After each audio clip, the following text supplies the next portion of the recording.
অসহনীয় গরমে বিপর্যস্ত জনজীবন, ঘরে বাইরে কোথাও স্বস্তি নেই, হাসপাতালে বাড়ছে ডায়রিয়া আক্রান্তের সংখ্যা। বাংলাদেশে অপরাধীরা মনে করে অপরাধ করে পার পাওয়া যায়, মন্তব্য মার্কিন রাষ্ট্রদূতের। বক্তব্য ঠিক নয় বললেন স্বরাষ্ট্রমন্ত্রী, একসঙ্গে কাজ করবে দুদেশ। নানাভাবে দখল হচ্ছে রাজধানীর বেশিরভাগ ফুটপাত, উচ্ছেদ হলেও দু একদিনের মধ্যেই দেখা যায় আগের চিত্র, স্থায়ী সমাধান বের করার পরামর্শ। সরকার ইন্টারনেট ব্যান্ডউইথের দাম কমালেও কমছে না গ্রাহক পর্যায়ে, কর্তৃপক্ষকে দায়ী করলেন বিশেষজ্ঞরা, প্রতিমন্ত্রী দুষলেন মধ্যস্বত্বভোগীদের। এবং ট্যারিফ না কমায় সচল হচ্ছে না কেরানীগঞ্জের পানগাঁও ইনল্যান্ড কন্টেইনার টার্মিনাল। মুনাফার অনিশ্চয়তায় এ রুটে বেসরকারি অপারেটরদের জাহাজ চলাচল বন্ধ।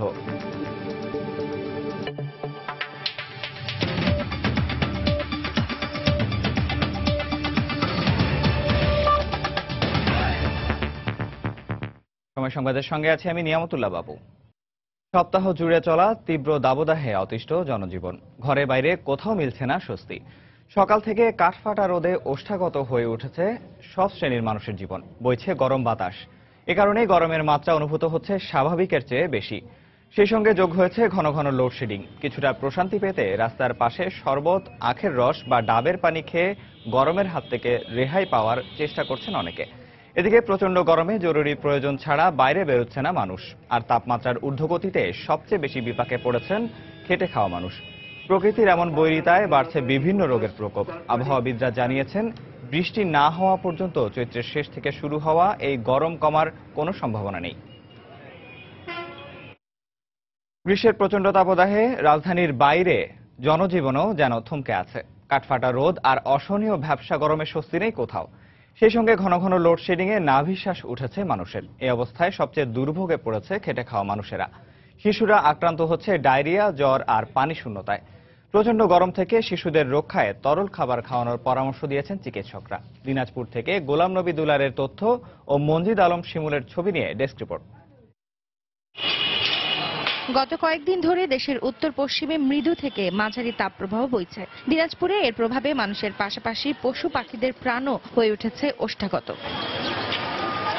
দুপুরে শহরের রাস্তাগুলো প্রায় ফাঁকা থাকে। গরমে দিনাজপুর অরবিন্দ শিশু হাসপাতালে ডায়রিয়া, জ্বর, বমি আক্রান্ত শিশুর সংখ্যা বাড়ছে। আমার বাচ্চার এক সপ্তাহ থেকে জ্বর কমতেছে না, বই তো সর্দি কাশ একটু করে। ঠান্ডা গরমের কারণে আমার ছেলে ডায়রিয়া শুরু হয়েছে। শনিবার রাত থেকে ডায়রিয়া, রবিবারে এখানে ভর্তি করছি। এই অবস্থায় প্রচন্ড গরমে শিশুদের তরল খাবার এবং ঠান্ডা জায়গায় রাখার পরামর্শ চিকিৎসকদের। গরম করার জন্য বাচ্চাদের ডিহাইড্রেশন না হয় তার জন্য প্রচুর পরিমাণে তরল খাবার খাওয়াতে হবে। পানি, ডাবের পানি, পরিষ্কার পানি, কিন্তু বিশুদ্ধ পানি বাচ্চাদের বেশি খাওয়াতে হবে। আর রোদের জন্য বাচ্চা না বেড়ায় এটা খেয়াল করতে হবে। তাপমাত্রা আর ভ্যাপসা গরম থেকে একটু প্রশান্তির আশায় গাছের ছায়ায় বিশ্রাম নিচ্ছেন অনেকে। তেষ্টা মেটাতে খাচ্ছেন আখের রস বা তরমুজ। কুশারের রস খাচ্ছি, তরমুজ, আনারস, যা কিছু যা সমানে পাচ্ছি ভাই, শরীর ঠান্ডা রাখার জন্য। আমরা আসছি এই রসের দোকানে কুশারের রস খাওয়ার জন্য, কিছুটা হলো এই গরমের হাত থেকে শান্তি পাওয়ার জন্য। অতিষ্ঠ গরমে আমরা নদীতে এসে ঝাপাঝাপি করতেছি একটু ঠান্ডা পাওয়ার জন্য। চলতি বছর দিনাজপুরে সর্বোচ্চ তাপমাত্রা রেকর্ড করা হয়েছে 40.1 ডিগ্রি সেলসিয়াস। সময় সংবাদ, দিনাজপুর। তীব্র রোদ এবং গরমে অতিষ্ঠ নগর জীবনের অবস্থা দেখতে এই মুহূর্তে রাজধানীর পল্টন এলাকায় আছেন রিপোর্টার মুজাহিদ শুভ। আমরা সরাসরি চলে যাচ্ছি সেখানে। শুভ বাবু, আপনি জানেন রাজধানীবাসী কয়েকদিন থেকে কিন্তু প্রচন্ড অস্থিরতায় দিন পার করছে। কারণ স্বাভাবিক যে তাপমাত্রা সবসময় থাকে, যে সময় মানুষ স্বস্তিতে দিন পার করে, এই কয়েকদিন হলো কিন্তু রাজধানীর তাপমাত্রা কিন্তু 40-এর কাছাকাছি, 36 থেকে 40-এর কাছাকাছি, এবং এর নিচে কিন্তু কখনো যাচ্ছে না। এবং তার থেকে যেটি সব থেকে আমাদের রাজধানীবাসীর জন্য কষ্টের বিষয়, সেটি হচ্ছে যে রাতের বেলায় তাপমাত্রা একটু কিছুটা স্বাভাবিক হলেও, কিছুটা কমলেও আমরা কিন্তু রাত দিন 24 ঘন্টার মধ্যে 36 ডিগ্রি সেলসিয়াসের নিচে কিন্তু তাপমাত্রা কখনো নামেনি। এবং আপনি ছবিতে দেখতে পাচ্ছেন যে মানুষ কিন্তু এই পানীয় যেসব খাদ্য আছে সেগুলোর প্রতি কিন্তু খুব বেশি শরণাপন্ন হচ্ছে। এবং এই ক্ষেত্রে কিন্তু বলা যায় যে যারা দোকানদার আছেন তারাও কিন্তু ব্যবসা করে নিচ্ছেন।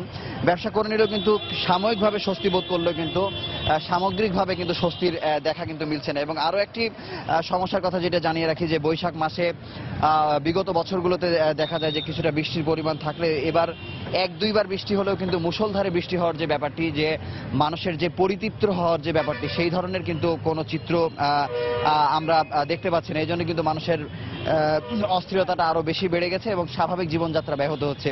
এর সাথে আরো একটি বিষয় যোগ করি যে বিগত কয়েকদিন হলো কিন্তু লোডশেডিং এর পরিমাণটা কিন্তু মূল রাজধানীতে কিছুটা সীমিত থাকলেও কিন্তু এর আশপাশের এলাকা জুড়ে কিন্তু ব্যাপক পরিমাণে লোডশেডিং বেড়েছে এবং এই লোডশেডিং এর কারণে কিন্তু এই প্রচন্ড গরমের মধ্যে তারা স্বস্তি পাচ্ছেন না। যদিও বিদ্যুৎ প্রতিমন্ত্রী গতকালকে বলেছেন যে 2-1 দিনের মধ্যে এই সমস্যার সমাধান হয়ে যাবে। তবে যা কিছুই হোক না কেন, রাজধানীর যে সামগ্রিক যে অবস্থা, বলা যায় যে বিগত 3-4 বছর থেকে কিন্তু এই বিভিন্ন সবুজের পরিমাণ কমে যাওয়া এবং অপরিকল্পিত নগরায়নের কারণে কিন্তু এক ধরনের বলা যায় যে এই রাজধানী শহর ঢাকা কিন্তু একটি বাসযোগ্য নগরীতে ধীরে ধীরে পরিণত হচ্ছে। তো এই জায়গা থেকে পরিত্রাণের জন্য কিন্তু সংশ্লিষ্ট কর্তৃপক্ষ যারা আছেন, বিভিন্ন মন্ত্রণালয় এবং এই ঢাকাকে বাঁচানোর জন্য নদী সহ আরো বিভিন্ন যে ভরাটের যে কার্যক্রমগুলো আমরা দেখি, সেই জায়গা থেকে কিন্তু পরিত্রাণ হওয়ার একটি ব্যাপার রয়েছে। এবং রাজধানীতে দেখছেন যে যারা চলাচল করছে বাসে করে, রিকশায় করে, বিভিন্ন যানজটের কারণে কিন্তু তাদের অবস্থাটা আরো বেশি কঠিন হয়ে যাচ্ছে এবং প্রতিদিন কিন্তু রাজধানীতে বের হওয়ার পর কিন্তু গাড়িতে বসে যে কোনো একটা জায়গায় যাওয়া, এটি কিন্তু প্রচন্ড শুধুমাত্র গরমের কারণে কিন্তু এটি খুব অস্বস্তিকর হয়ে দাঁড়িয়েছে। তো এই ছিল পল্টন এলাকা সহ রাজধানীর তাপমাত্রার এবং অস্বাভাবিক গরমের সবশেষ খবর। বাবু। দর্শক, প্রেস ক্লাব এলাকার থেকে রোদ ও গরমে অতিষ্ঠ নগর জীবনের খবর জানাচ্ছিলেন আমাদের রিপোর্টার মুজাহিদ শুভ। চলে যাচ্ছি পরের সংবাদে। যান্ত্রিক শহরের ব্যস্ততায় নিরাপদে হাঁটার জায়গা একমাত্র ফুটপাত, কিন্তু রাজধানীর ফুটপাতগুলোর বেশিরভাগই দখল হয়ে গেছে নানাভাবে। অভিযান চালিয়ে উচ্ছেদ করা হলেও 2-1 দিনের মধ্যেই আবার তা দখল হয়ে যাচ্ছে। এই অবস্থায় সংশ্লিষ্টরা বলছেন, ফুটপাত দখলমুক্ত রাখতে নগর পিতাদেরই বের করতে হবে স্থায়ী সমাধান। শাফিন জাহিদের রিপোর্ট।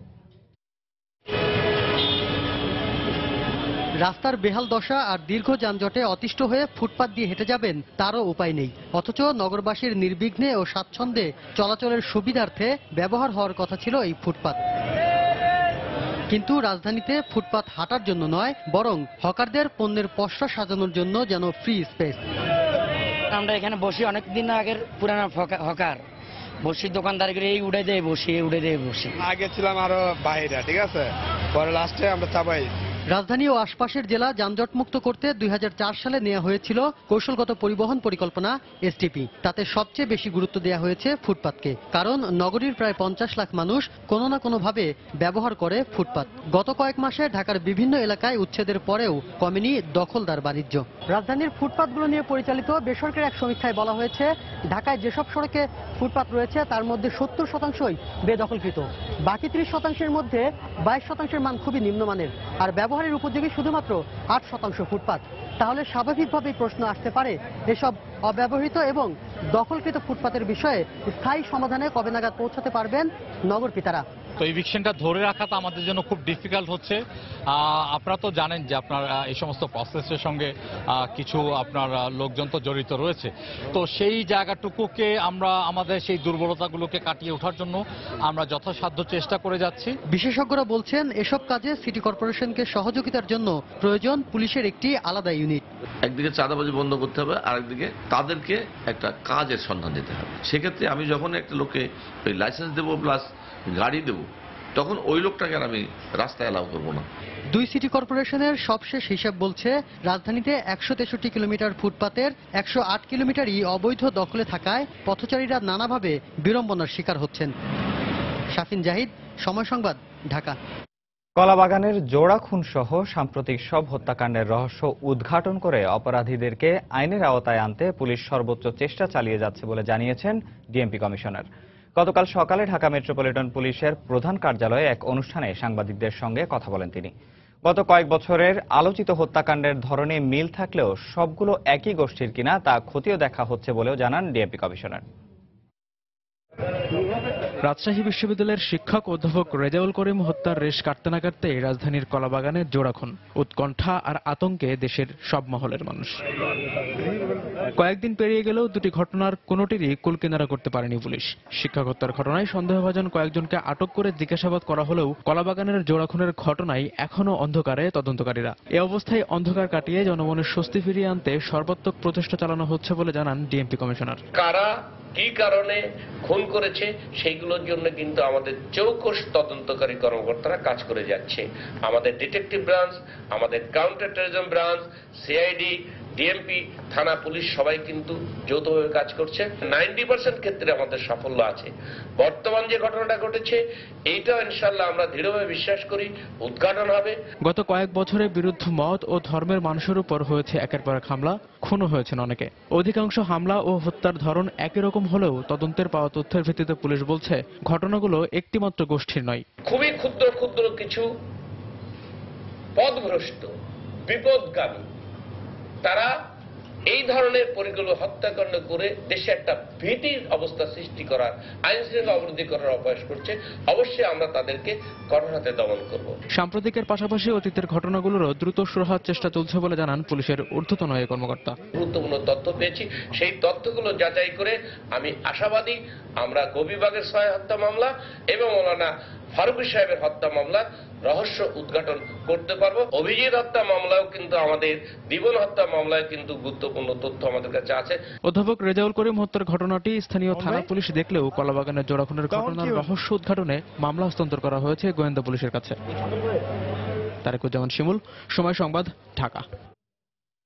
জুলহাস ও তনয় হত্যাকাণ্ডের ঘটনায় তীব্র নিন্দা জানিয়ে বাংলাদেশে নিযুক্ত মার্কিন রাষ্ট্রদূত মার্শা বার্নিকাট বলেছেন, এই দেশে অপরাধীরা মনে করে অপরাধ করেও পার পাওয়া যায়। এ ধরনের হত্যাকাণ্ড বন্ধে যুক্তরাষ্ট্র সরকার বাংলাদেশকে সহায়তা অব্যাহত রাখবে বলেও জানান তিনি। বার্নিকাটের বক্তব্য ঠিক নয় উল্লেখ করে স্বরাষ্ট্রমন্ত্রী বলেছেন, খুনিদের ধরতে একসঙ্গে কাজ করবে দুদেশ। গতকাল সকালে সচিবালয়ে স্বরাষ্ট্রমন্ত্রী আসাদুজ্জামান খান কামালের সঙ্গে বৈঠক করেন মার্কিন রাষ্ট্রদূত। সচিবালয়ে পূর্ব নির্ধারিত সময় অনুযায়ী স্বরাষ্ট্রমন্ত্রীর সাথে দেখা করতে আসেন মার্কিন রাষ্ট্রদূত মার্শা বুলুম বার্নিকাট। বৈঠক পূর্ব নির্ধারিত হলেও মঙ্গলবার কলাবাগানে ঘটে যাওয়া জুলহাস ও তনয় হত্যাকাণ্ডই ছিল আলোচনার মূল বিষয়বস্তু। বৈঠক শেষে সাংবাদিকদের কাছে এই হত্যাকাণ্ডের তীব্র নিন্দা ও উদ্বেগ জানান রাষ্ট্রদূত। বাংলাদেশে অপরাধ করে পার পেয়ে যাওয়ার কারণেই এ ধরনের ঘটনার পুনরাবৃত্তি হচ্ছে বলেও মন্তব্য করেন তিনি। তবে বার্নিকাটের এমন মন্তব্য সঠিক নয় জানিয়ে স্বরাষ্ট্রমন্ত্রী বলেন, সন্ত্রাস দমনে দেশের আইন শৃঙ্খলা রক্ষাকারী বাহিনী কাজ করছে। It doesn't matter what you write, it doesn't matter who you love, and it certainly doesn't matter whether you pray to a God or you don't. You don't deserve to be killed. It's murder, it's wrong, and it needs to stop. There is an environment here where people think they can get away with it. যেটা যে উনি বলেছেন এটা তিনি আবেগের কথা বলেছেন, এটা অবশ্যই মানে কথাটা সত্যতা নেই, কারণ পুলিশ যথেষ্ট চেষ্টা করেছে। এসব ঘটনা বন্ধে মার্কিন যুক্তরাষ্ট্রের সহযোগিতার বিষয়টিকে গুরুত্ব দিয়ে তথ্য ভাগাভাগি সহ নানা উদ্যোগ নেওয়ার কথা বলেন বার্নিকাট এবং স্বরাষ্ট্রমন্ত্রী দুজনেই। আমি বলেছি যে আসুন আমরা এই টেররিস্টদের একসঙ্গে মোকাবেলা করি। We do not work together if we do not share information, if we don't share what we know and how we work, these criminals will win. গত সোমবার সন্ধ্যায় মার্কিন দূতাবাসের সাবেক কর্মকর্তা জুলহাস ও তার বন্ধুকে বাসায় ঢুকে হত্যা করে সন্ত্রাসীরা। পরে আল কায়দার বাংলাদেশ শাখা নামে পরিচিত জঙ্গি সংগঠন আনসার আল ইসলাম এই ঘটনার দায় স্বীকার করে বলে দাবি করে site intelligence group. Prasun Ashis, সময় সংবাদ, ঢাকা। কেন, কি কারণে বিশ্ববিদ্যালয়ের শিক্ষার্থী মাহবুব তনয় খুন হলেন তার উত্তর খুঁজে বেড়াচ্ছেন হতভাগা মা। রাজধানীর কলাবাগানে জোড়া খুনের ঘটনায় তনয় পরিস্থিতির শিকার হয়েছেন উল্লেখ করে তার মা বলছেন, আর কাউকে যেন এভাবে জীবন দিতে না হয়। শেষ বয়সের সম্বল, তাও আমার বুকটা খালি করে চলে গেল। কারা মারলো, কেন মারলো, কাউকেও চিনি না আমি। কার বিরুদ্ধে আমি নালিশ করব? মায়ের এমন সরলোক্তি আমাদের শুধু লজ্জাই দেয় না, অপরাধীদের কাছে যে প্রায় অসহায় হয়ে পড়েছি তারও প্রকাশ পায়। একমাত্র ছেলেকে হারিয়ে বাকরুদ্ধ পরিবারটির এখন দাবি, আর কাউকে যেন এভাবে জীবন দিতে না হয়। আমার ছেলেকে তো আর আমি পাবো না খুঁজে, আগামীতে যেন এরকম ঘটনা না ঘটে।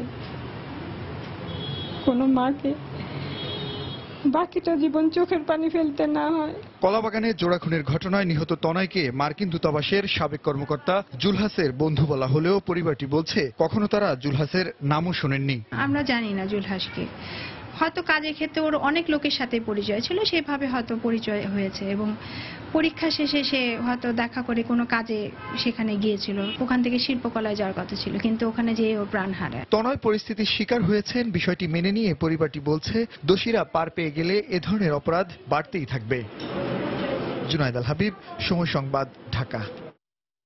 সময় সংবাদে আরো থাকছে, চতুর্থ ধাপের ইউনিয়ন পরিষদ নির্বাচনকে সামনে রেখে সরব মাদারীপুর ও ঠাকুরগাঁওয়ের বিভিন্ন উপজেলা। নির্বাচন সুষ্ঠু করতে প্রস্তুত জেলার পুলিশ প্রশাসন।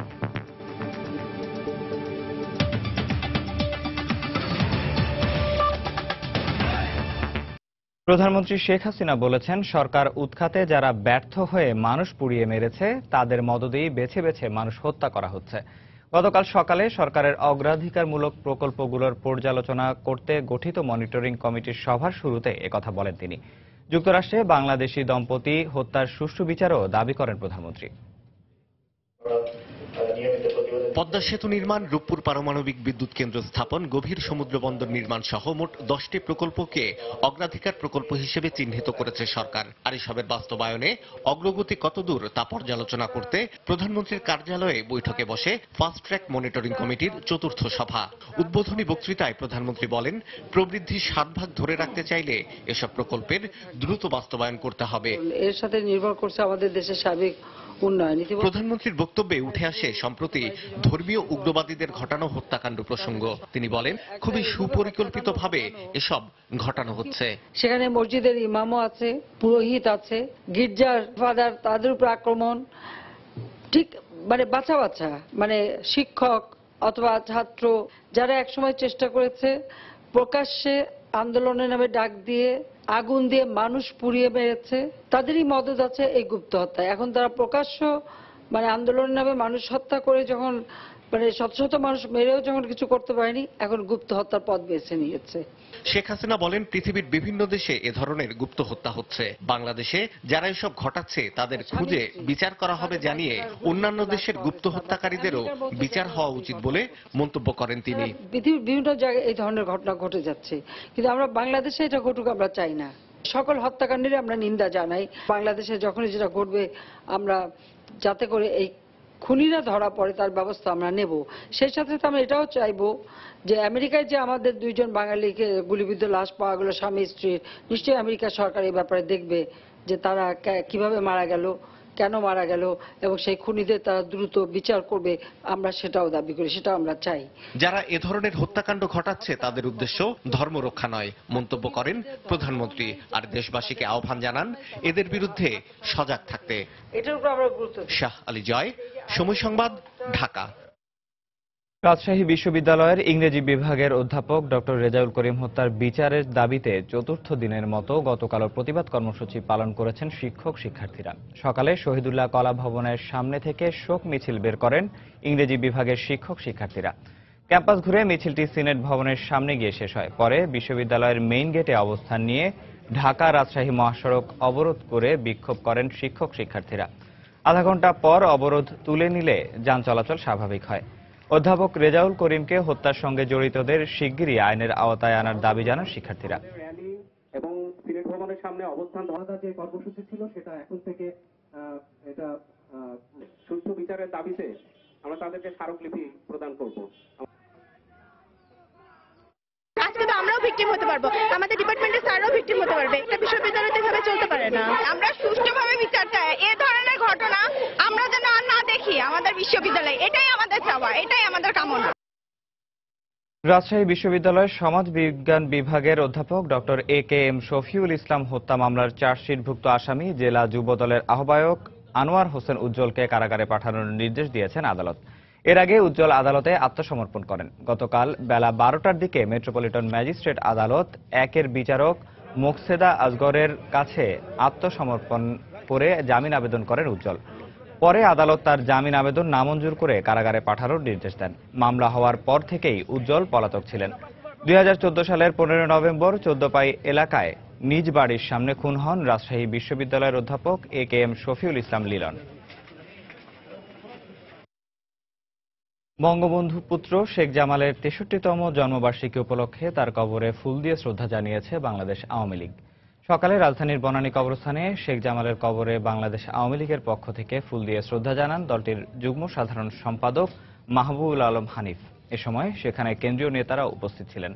পরে মহানগর উত্তর ও দক্ষিণ আওয়ামী লীগ, ছাত্রলীগ এবং যুবলীগের পক্ষ থেকেও শ্রদ্ধা জানানো হয়। পরে এক সংক্ষিপ্ত দোয়া অনুষ্ঠিত হয়।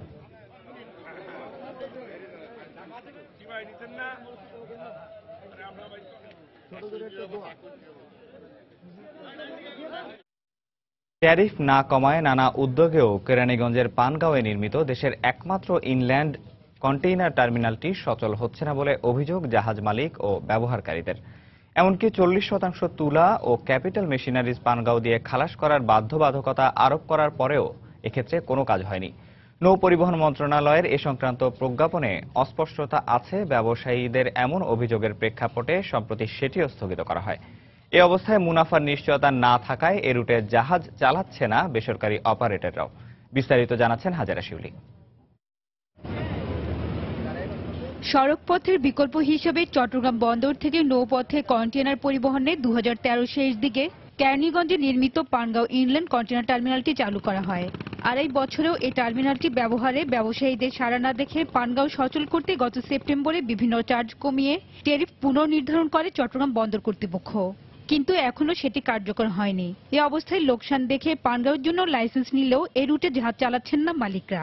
পানগাঁও ট্যারিফ রিডাকশনটা হয় তাহলে এই কন্টেইনার অপারেটর বা মেইনল্যান্ড অপারেটররা ইন্টারেস্টেড হবে একটা জিনিস। সেক্ষেত্রে কিন্তু এক্সপোর্ট চালু হবে, কারণ যে কন্টেইনার যেগুলো আসছে সেগুলো আবার তার ফেরত নিয়ে যাচ্ছে খালি অবস্থায়, তাতে খরচ বেড়ে যাচ্ছে। জাহাজ তো রেডি অবস্থায় আছে, আমরা কার্গো পাচ্ছি না বিধায়ী আমরা আসতে পারছি না। একটাই কারণ, সেটা হচ্ছে যে পানগাঁও ট্যারিফ যেহেতু উচ্চ আর খরচ বেশি হওয়ার কারণেই কোনো এলসিও আসলে সেভাবে হচ্ছে না। উল্লেখযোগ্য যে একটা দিক সেটা হচ্ছে যে খালি কন্টেইনারের জন্য কোনো ফ্রি টাইম রাখা নাই। ব্যবহারকারীদের মতে এই রুটকে সচল করতে হলে পানগাঁও ট্যারিফ কমানোর পাশাপাশি জাহাজের জন্য শিডিউল নির্দিষ্ট করতে হবে। একটা হচ্ছে জাহাজের শিডিউল, আরেকটা হচ্ছে জাহাজের ভাড়া, 3 নাম্বার হচ্ছে এই পোর্টের ট্যারিফ কমাবার যে সিদ্ধান্ত। এগুলি যদি সেটেল না হয় তাহলে সহসা পানগাঁ পোর্ট চালু হওয়ার কোনো সম্ভাবনা নেই। নৌ পরিবহন মন্ত্রী জানান ট্যারিফ কমানোর বিষয়টি অর্থ মন্ত্রণালয়ের উপর নির্ভর করছে, তবে পানগাঁও সচল করতে সংশ্লিষ্ট সবাইকে এগিয়ে আসতে হবে। সচল করতে হলে স্টেক হোল্ডার যারা আছে সকলের সহযোগিতা লাগবে, শুধুমাত্র নৌ পরিবহন উদ্যোগ নিলেই কিন্তু হবে না। এইটা আমার মনে হয় জাহাজ একটু বেশি হলে তখন মানুষের আগ্রহটা বাড়বে। আর অর্থ মন্ত্রণালয়ের পারমিশন ছাড়া তো আমরা ট্যারিফ ছাড় দিতে পারি না। বছরে 1.5 লাখ টিউএস কন্টেইনার হ্যান্ডলিং এর সামর্থ্য থাকলেও আড়াই বছরে পানগাঁও রুটে পরিবহন হয়েছে মাত্র 3633 টিউএস। হাজেরা শিউলি, সময় সংবাদ, ঢাকা। সময় সংবাদে আরো থাকছে। সিরিয়ার আলেপ্পোতে শিশু হাসপাতালে সরকারি বাহিনীর বিমান হামলায় কমপক্ষে 16 জন নিহত।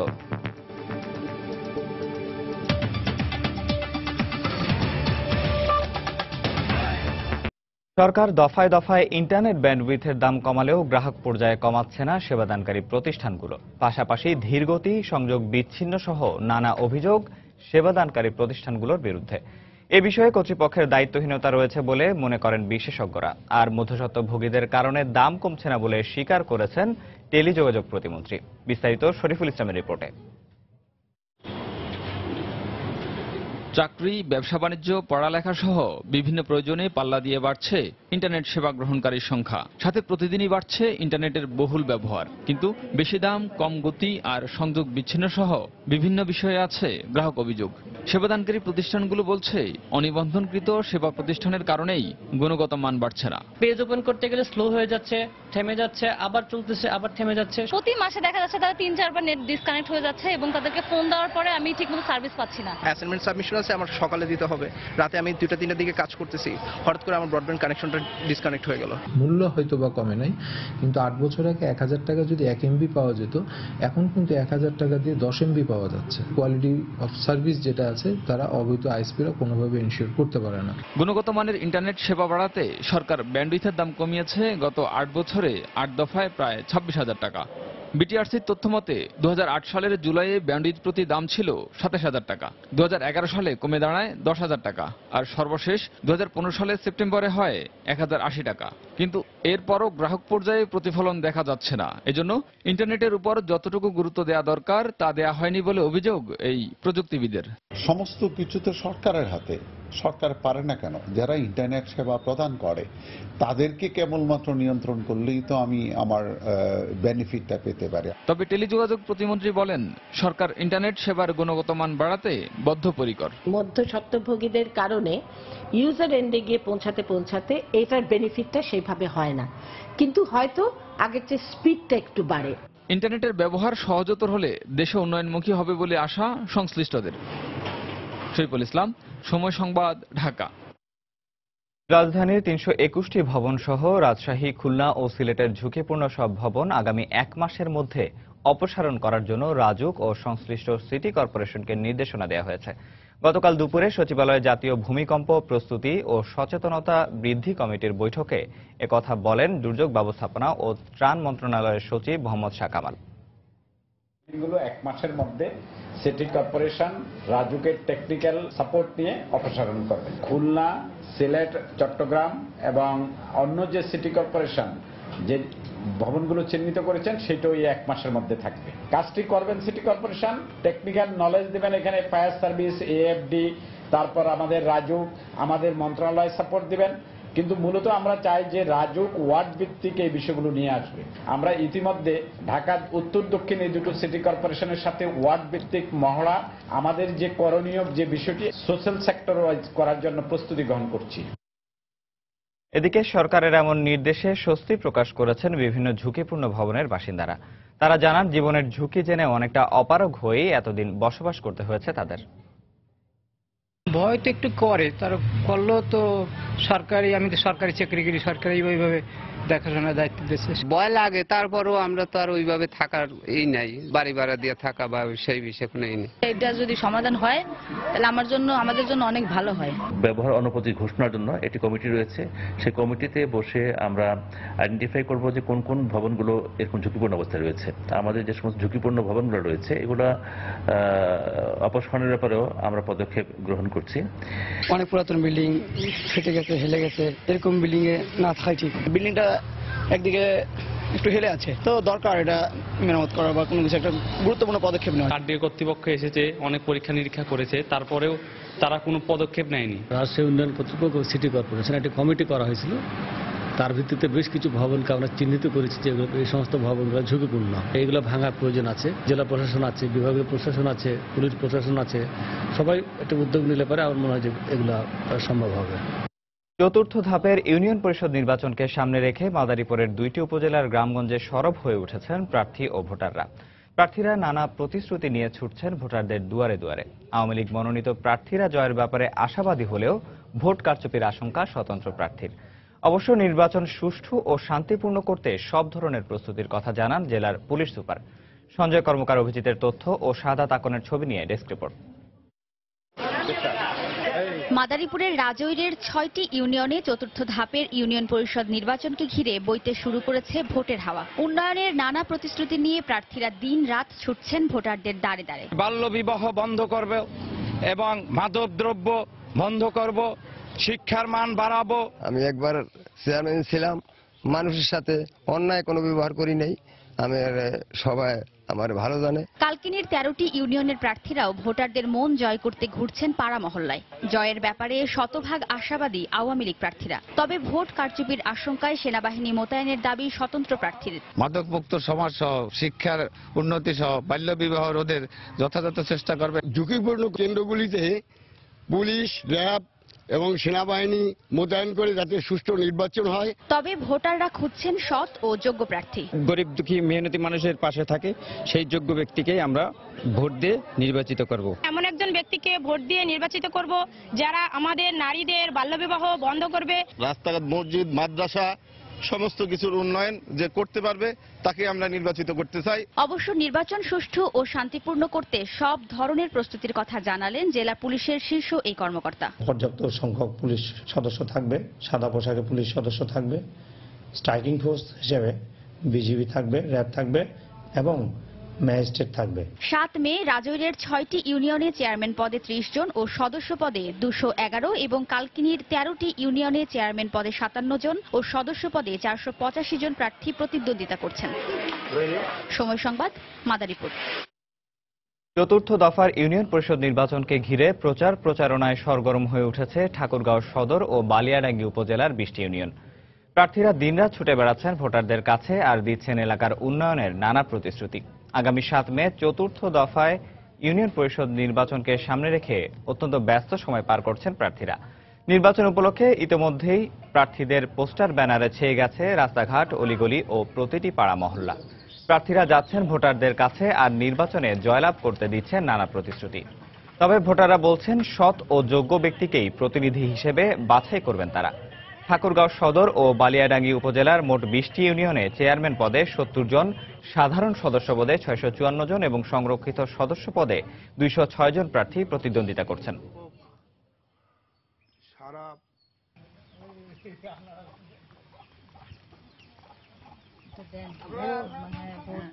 আমরা ভালো ব্যক্তিকে ভোট দিব, যারা ডাকলে আমাদের পাশে আসবে।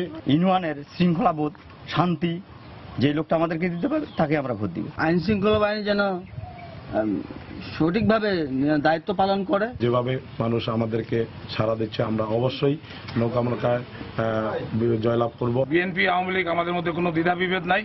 আমরা যে যার ভোট গণতান্ত্রিক অধিকার, সেইভাবে আমরা ভোট করে যাচ্ছি। আমার এই শান্তিপ্রিয় মানুষগুলো যেন 7 তারিখে নির্বিঘ্নে তাদের ভোটটি দিয়ে উন্নয়নের ধারা অব্যাহত রাখার সুযোগটুকু পায়। বিগত দিনে যেভাবে আমরা সুষ্ঠু সুন্দর নির্বাচন করতে পেরেছি, আগামী 7 মে আমাদের সকলের সার্বিক সহযোগিতায় সুষ্ঠু নির্বাচন করতে পারবো বলে বিশ্বাস করি।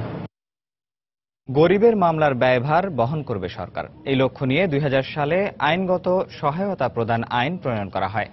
আর্থিকভাবে অসচ্ছল, সহায় সম্বলহীন এবং আর্থসামাজিক কারণে বিচার প্রাপ্তিতে অসমর্থ বিচার প্রার্থীদের আইনগত সহায়তা প্রদানই এই আইনের উদ্দেশ্য।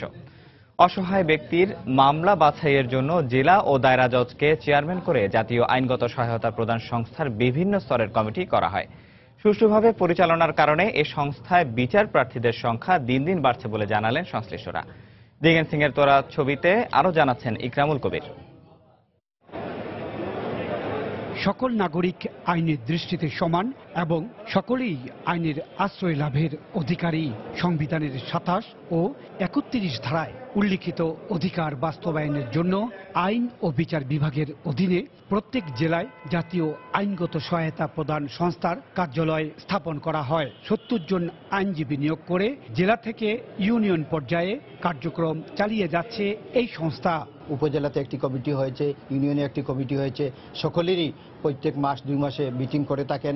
তাদের মাধ্যমে এই যে গ্রামের, শহরের সকলেই যারা আইনগত সহায়তা প্রদান চেয়ে থাকেন তাদের ব্যবস্থা করে থাকেন। এই কার্যালয় স্থাপনের পর থেকে প্রায় প্রতিদিনই অসহায় নারী ও পুরুষের ভিড় বাড়ছে। দেওয়ানি ও ফৌজদারি সব ধরনের মামলার সহায়তা দেওয়া হয়ে থাকে এখানে। আমি যৌতুকের শিকার। আমার হাজবেন্ড আমাকে যৌতুকের জন্য প্রায় মারামারি করছেন, আমাকে বাড়ি থেকে তাড়িয়ে দিয়েছেন। সেই জন্য আমি মামলাটা করছি লিগ্যালিটি অফিসে। জায়গা চক্রান্ত ব্যাপারে নিয়ে আমার বিবাদী আর আমার জায়গাতে উচ্ছেদ হতে চাইছিল, এখানে মামলাটা করে খুব একটা শান্তিতে পাইছি। জেলা কমিটির চেয়ারম্যানের বিশ্বাস, এই সংস্থার কার্যক্রমের ফলে কারাগার কিংবা বাইরে একজনও বিচারবিহীন অবস্থায় পাওয়া যাবে না। আমাদের লিগ্যাল এড অফিসার সহ প্রতি মাসে সেই জেলখানাতে গিয়ে কোয়ারি দিয়ে দেখে যে এরকম কোন স্টেক হোল্ডার বা এরকম কোন আসামি, এরকম কোন বাদী আছে কিনা, থাকলে তাদেরকে তারা তাৎক্ষণিক আইনের বিধান মোতাবেক সাহায্য সহযোগিতা প্রদান করে থাকে। সিলেটে এই সংস্থার মাধ্যমে 2011 থেকে 2015 সাল পর্যন্ত নারী ও শিশু নির্যাতনের 724টি মামলা এবং দেওয়ানি ও ফৌজদারি আইনে 2409টি মামলা বিচারের জন্য আমলে নেওয়া হয়। ইকরামুল কবির, সময় সংবাদ, সিলেট। দেশের বাইরের খবর। সিরিয়ার আলেপ্পোতে একটি শিশু হাসপাতালে সরকারি বাহিনীর বিমান হামলায় অন্তত 16 জন নিহত হয়েছেন। সিরিয়ান অবজারভেটরি ফর হিউম্যান রাইটসের বরাতে আল জাজিরা ও রয়টার্স জানায়, বুধবার আলেপ্পো শহরের অদূরে বিদ্রোহী নিয়ন্ত্রিত অঞ্চলের আল কুদস হাসপাতালে এ হামলার ঘটনা ঘটে। নিহতদের মধ্যে হাসপাতালের কর্মী ও বেসামরিক নাগরিকও রয়েছেন। অনলাইনে প্রকাশিত ভিডিওটিতে এটি ব্যারেল বোমা বলে উল্লেখ করা হয়েছে। ভয়াবহ হামলার পরপরই স্থানীয়রা ধ্বংসস্তূপ সরিয়ে হতাহতদের উদ্ধারের চেষ্টা করেন। কয়েকটি দল সেখানে উদ্ধার কাজ চালাচ্ছে বলেও জানায় গণমাধ্যম। গত ফেব্রুয়ারির শেষ দিকে শুরু হওয়া যুদ্ধবিরতি কয়েকদিন কার্যকর থাকলেও জেনেভায় দ্বিতীয় দফার শান্তি আলোচনা স্থগিত হয়ে যাওয়ার পর বিদ্রোহী ও সরকারি বাহিনীর মধ্যে তুমুল সংঘর্ষে প্রায় প্রতিদিনই প্রাণহানির খবর পাওয়া যাচ্ছে।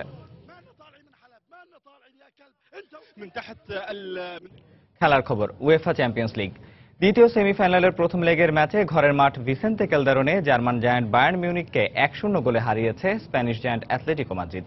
আর এই জয়ে ইউরোপের শ্রেষ্ঠত্বের শিরোপার লড়াইয়ে আরও এক ধাপ এগিয়ে গেল রোজি ব্লাঙ্কোসরা। ম্যাচের শুরু থেকেই আধিপত্য ধরে রেখে খেলতে থাকে স্বাগতিকরা। বারবার বাভারিয়ানদের রক্ষণভাগ ভাঙার চেষ্টার ফল আসে ম্যাচের 11 মিনিটে।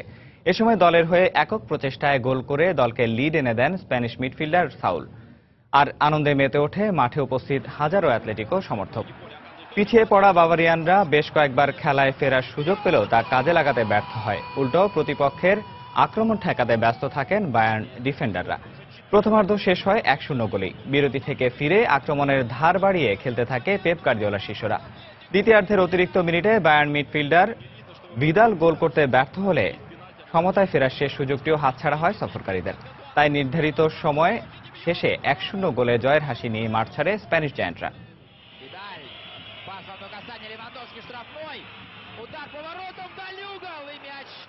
এ পর্যায়ে শীর্ষ সংবাদ জানিয়ে দিচ্ছি আরেকবার।